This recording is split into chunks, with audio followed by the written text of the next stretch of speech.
Hello, everyone.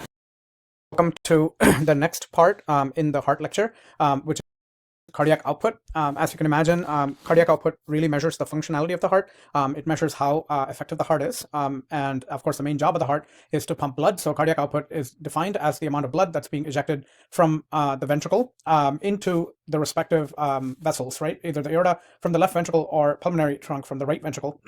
Again, recall that the right ventricle is thinner than the left ventricle, and the aorta is a huge vessel, right? that has to push blood to the rest of the body. So the aorta, with its elasticity, helps in adding more blood pressure, right? It's very important. Otherwise, blood's not going to reach the extremities.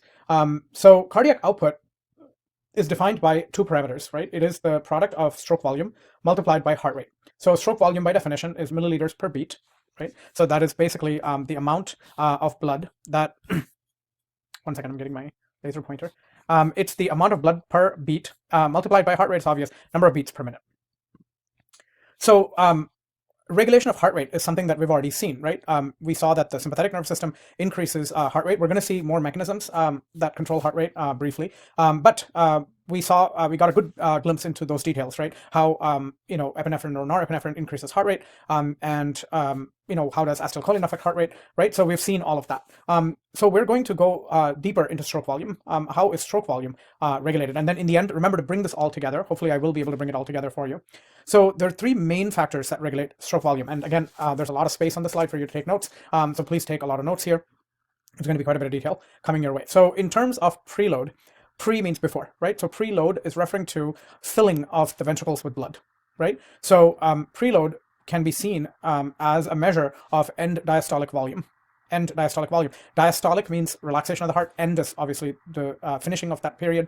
So how much volume of blood remains in the heart after the heart's fully relaxed, right? So this is basically the amount of blood that's returning back to the heart foundationally, right? So understand that this is made possible by venous return. Venous is the adjective for vein, right? So venous return. So blood is coming back through the superior and inferior vena cava, and the amount of blood that's coming back through the veins, we'll see soon, it depends on two factors, right? One, how much the heart's able to relax and suck the blood in, right? And that's called your thoracic pump.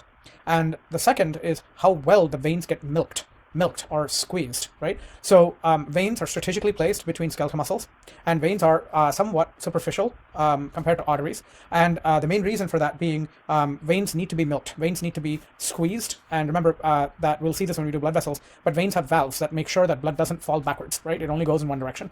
So preload is the measure of venous return, how much blood has come back to the heart. Contractility is how strong the contractions are in the heart muscle. So contractility refers to strength of heart muscle contractions. And afterload is how much blood remains back in the heart after the ejection has happened. After the ventricle has contracted, how much blood remains back in the heart. Now, this is really important. They all relate to each other. They're all connected to each other, right? They're not all exclusive properties. For example, the more blood that comes back into the ventricle, the more the ventricle stretches. The more the ventricle stretches, remember it's like a spring, so the more you stretch it, the harder it's going to snap back, right? The recoil strength is going to be stronger. The more you stretch the ventricular muscle, the stronger the recoil is going to be. And that's the measure of contractility.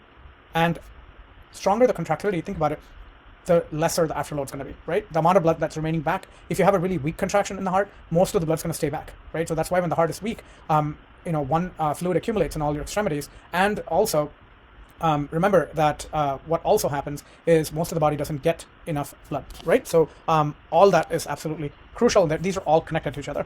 Okay, so let's look at these details. And the first one is really talking about what we call the Frank-Starling's law or Frank-Starling relationship. So this is basically graphing stroke volume, right? You can also pretty much correlate this with ventricular tension and the ventricular end diastolic volume. So venous return. So the greater the venous return, the harder the stroke volume is going to be. And remember, stroke volume is basically end diastolic volume minus the end systolic volume, right? So the amount of blood right before contraction and minus the amount of blood right after contraction, right? So for stroke volume to be really high, your end diastolic volume should be really high, okay? So this is kind of important. So bottom line, understand that when the ventricle stretches a lot, it's going to snap back with a lot of strength, and it's going to minimize the amount of blood that stays back in the heart.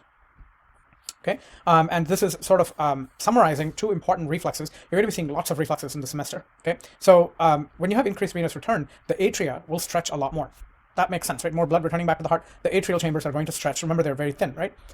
Leading to two important results. One, you're going to increase sympathetic nervous system activity, and you're going to decrease parasympathetic system activity, okay?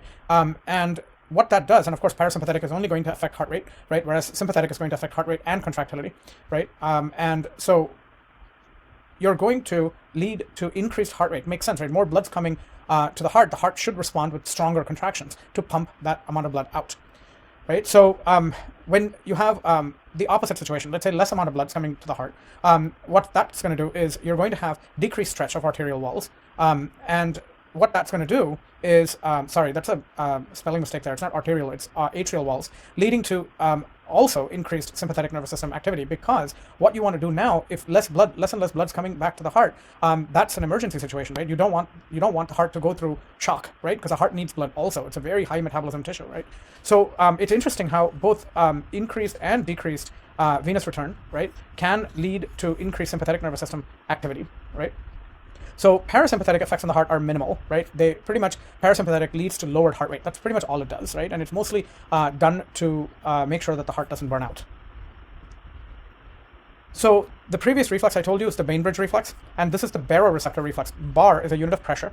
So baroreceptors are cells that can sense blood pressure, right? So baroreceptor reflex, when blood pressure increases, you have increased baroreceptor activity because you're stretching the walls, and baroreceptors are located in those walls of the arteries, right? Because more blood is coming through.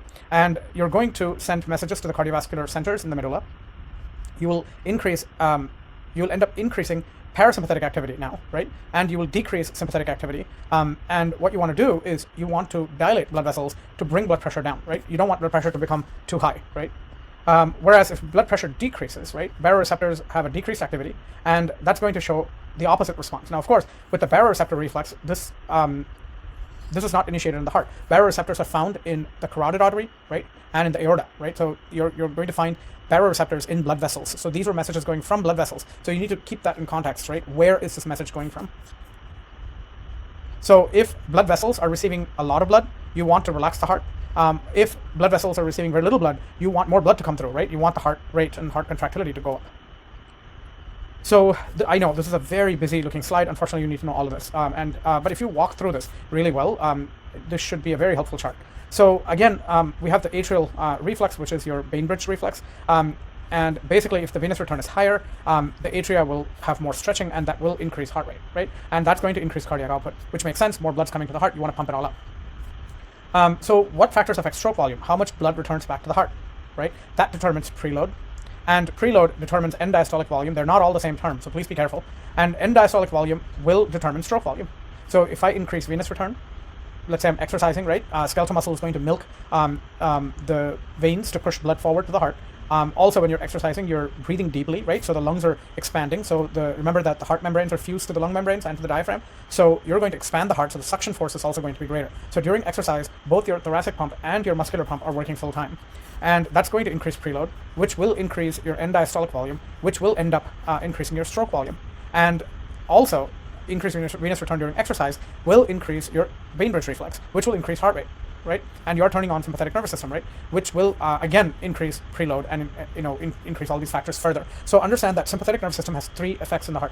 One, it increases heart rate, and we've already seen how that is. Second, sympathetic nervous system will make sure most of the blood is shunted back to the heart, right? So it increases venous return by a lot. So venous return in turn will indirectly increase heart rate, right? And more venous return will also increase contractility of the heart, okay? Making sure that the heart muscle is contracting a lot more strongly.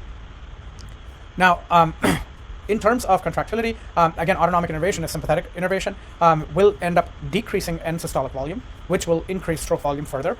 And if you vasodilate or vasoconstrict, right? So vasodilation will cause the afterload to go up, because again, the sympathetic nervous system is going to act in response, right? And you will again end up increasing stroke volume. So you need to be able to relate all of these factors together, okay? So draw it out like a concept map like this, and then try to make sense before you write essays on this topic.